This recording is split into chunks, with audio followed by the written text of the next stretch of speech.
बिस्मिल्लाहिर्रहमानिर्रहीम। अस्सलाम वालेकुम। कैसे हैं आप सब? उम्मीद करती हूँ आप सब ठीक होंगे। देसी खाने किचन में खुश आमदीद। तो आज मैं आप लोगों के लिए बकरा ईद पे गोश्त किस तरह सेव करते हैं, किस तरह कबाब के लिए सेव करते हैं, किस तरह आम हांडी बनाने के लिए सेव करते हैं, टिक्के बनाने के लिए सेव करते हैं, तो सारे आप लोगों के साथ टिप्स एंड ट्रिक मैं शेयर करूँगी।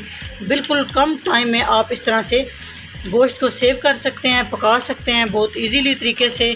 बकरे ईद के गोश्त की कटिंग करने के लिए आपको मैं आसान सा तरीका बताऊंगी कि आप इसको किस तरह से सेव कर सकते हैं, टिक्के इसके किस तरह से बना सकते हैं, बीफ कबाब किस तरह से बना सकते हैं, आम हांडी आप किस तरह से बना सकते हैं गोश्त की, और इसके आप कबाब भी बहुत आसानी से बना लेंगे। इसको हम इतने अच्छे तरीके से सेव करेंगे, बिल्कुल कम टाइम में आप ये सारा कुछ कर सकते हैं। तो यहाँ पे हम कटिंग करेंगे। सबसे पहले हम टिक्के बनाने के लिए कटिंग करेंगे। बिल्कुल छोटे छोटे पीसेज में आप देख सकते हैं इस तरह से चर्बी वगैरह हमने उतार ली है और अच्छे से इसको हमने साफ़ कर लिया है जी। इस तरह से हमने टिक्के बनाने के लिए यहाँ पे हमने अच्छा खासा गोश्त जो है ना बारीक बारीक कटिंग कर ली है।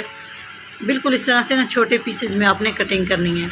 इसके बाद यहाँ पे आम हांडी बनाने के लिए जो घर में आम हांडी बनाते हैं, इसके साथ हमने हड्डियाँ भी रखी हैं। इससे बड़े ज़बरदस्त टेस्ट आता है। इस तरह से तकरीबन दरमियाने साइज़ में हमने कटिंग कर ली है जी। इस तरह से साथ जो छीछड़े से लगे होते हैं, चर्बी लगी होती है, इसको हम निकाल देंगे, अच्छे से साफ़ कर लेंगे और इसकी कटिंग करके हम शॉपर में डालेंगे, सेव करेंगे, या आप कंटेनर में डाल सकते हैं।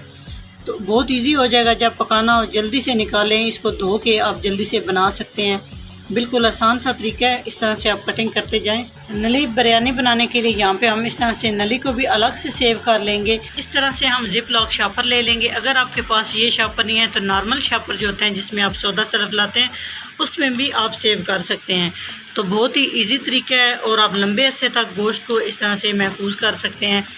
तो इस तरह से अच्छे से हम इसको जिप लॉक कर देंगे जी। इस तरह से भी आप शॉपर में डाल सकते हैं, जिप लॉक शॉपर में। अगर आपके पास ये नहीं है तो कोई मसला नहीं, नॉर्मल शॉपर जो होते हैं ना, इस तरह से ये आप देख सकते हैं। इस तरह से मैंने ये ने शॉपर में डाल लिया है और अच्छे से ऊपर से आपने गिरा लगाने हैं। इस तरह से ये सारे शॉपर हमने रेडी कर लिए हैं। अभी हम इन्हें फ्रीज़र में रख देंगे। जब ये अच्छे से जम जाएगा, यकीन करें 2 महीने तक भी ये गोश्त बिल्कुल ख़राब नहीं होगा। अगर आपको मेरी ये टिप्स अच्छी लगे तो लाइक एंड शेयर कीजिएगा। चैनल को सब्सक्राइब नहीं किया तो प्लीज़ चैनल को सब्सक्राइब करें और अपने प्यारे से कमेंट्स करके ज़रूर बताया करें कि आपको ये मेरी टिप्स कैसी लगती है। तो इंशाल्लाह ताला एक नई रेसिपी के साथ, एक नई टिप्स के साथ हाज़िर होंगे। तब तक के लिए अल्लाह हाफिज़।